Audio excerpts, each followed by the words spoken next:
अरअयत मन इत्तखज़ इलाहहु हवाहु, क्या आपने उस शख्स को देखा है जिसने अपने नफ्स की ख्वाहिश को ही अपना खुदा बना लिया।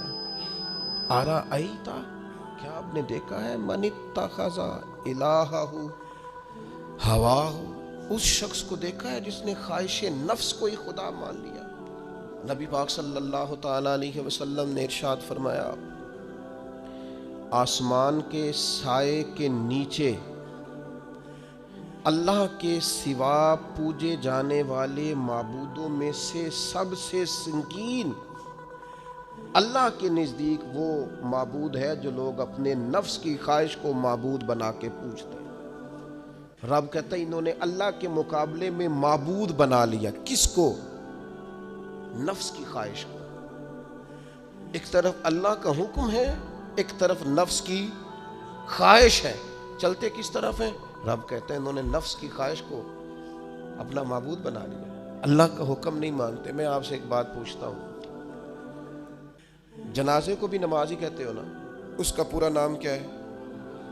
वो भी नमाज है और फजर वाली भी नमाज है। कितना दौड़ रहा है बंदा। मोहल्ले का, एक इलाके का एक बासर आदमी इंतकाल कर गया, दौड़ रहा है, छुट्टी ली है, भागा आया है, जल्दी से वुज़ू किया, जनाजा पढ़ना है। लंबा चौड़ा रश हो गया, सफ़े गिनी नहीं जा रही, सर गिने नहीं जा रहे। ये किस लिए आए? कहते नमाज पढ़ने हैं जनाजे की। अगर तो आए हो नमाज पढ़ने तो फजर भी नमाज ही है, जोहर भी नमाज है, असर भी नमाज है, मगरिब इशा भी। अगर तो नमाज पढ़ने आए हो तो बताओ ये वाली छुट्टी तुमने 5 नमाजों में क्यों नहीं ली? अगर तो आए हो नमाज पढ़ने तो फिर बतलाओ ये वाला एहतमाम फजर में क्यों नहीं हुआ? ये तुम नमाज पढ़ने नहीं आए, ये हम अल्लाह के हुजूर हाजिरी देने नहीं आए। ये वो जो सियासी रख रखाव है, ये जो जाती ताल, ये नफ्स की इबादत है, ये अल्लाह की इबादत नहीं है। ये ख्वाहिश नफ्स की तकमील है। ये रब की इबादत, ये तो अपने ख्वाहिश के पीछे दौड़े आए हो। मुझे बतलाओ ना।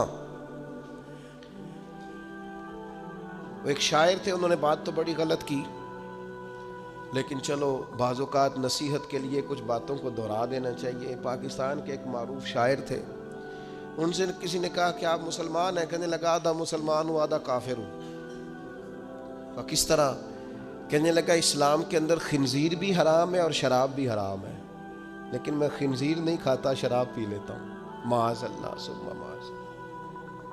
कहने लगा खिंजीर से मुझे नफरत है, शराब में छुप के कहीं कोने में जाके पीता हूं तो आधा मुसलमान हुआ ना। कि अगर तो मैं दीन का हुक्म समझ के नफरत करूं तो फिर जितनी खिंजीर से करूं उतनी शराब से भी करूं।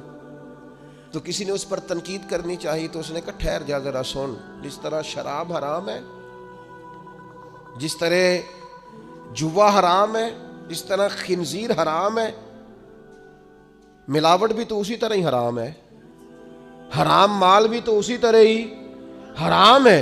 ये कैसी तुम्हारे नफ्स की ख्वाहिश है कि खिंजीर नहीं खाते?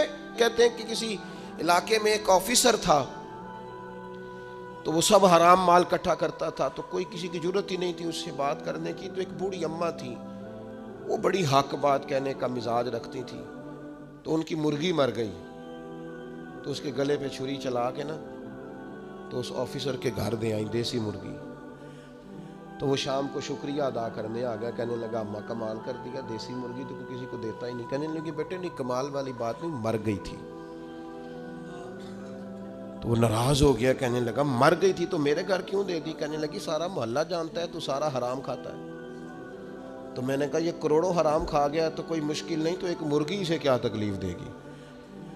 तो अल्लाह ने उसके दिल में बात डाली, उसको असर हुआ, वो रोने लगा, कहने लगा बात तो तू ठीक कर रही है, करोड़ों रुपया हराम का आए तो वो चूंकि नफ्स पसंद कर रहा है तो वो ठीक है, और एक मुर्गी सिर्फ छुरी नहीं चल सकी मर गई तो उससे उल्टी आ रही है, कह रही है, क्या मतलब है इसका? वो हमारे एक दोस्त हैं, वो कहते हैं हमारे ज़माने में लोग इस तरह के परहेजगार हैं कि एक शख्स को एक नया जूता मिल गया कहीं गिरा हुआ, उसने उसका मालिक ढूंढना शुरू किया। किसी का नया जूता गिर गया सड़क पे तो ढूंढता रहा, एक पैर था, ढूंढता रहा, वो किसका है भाई, किसका है? تھوڑی دیر آگے جا کے اسے اس کا دوسرا پیر بھی مل گیا، پھر اس نے مالک ڈھونڈنا چھوڑ دیا۔ پہلے وہ نیک تھا کیونکہ ایک جوتا تھا نا، پہن نہیں سکتا تھا۔ جیسے ہی اسے اتنی تکلیف کی بات ہے امت مسلمہ میں، نفس کی خواہش کو خدا بنا لیا جو تیری طبیعت میں آئے۔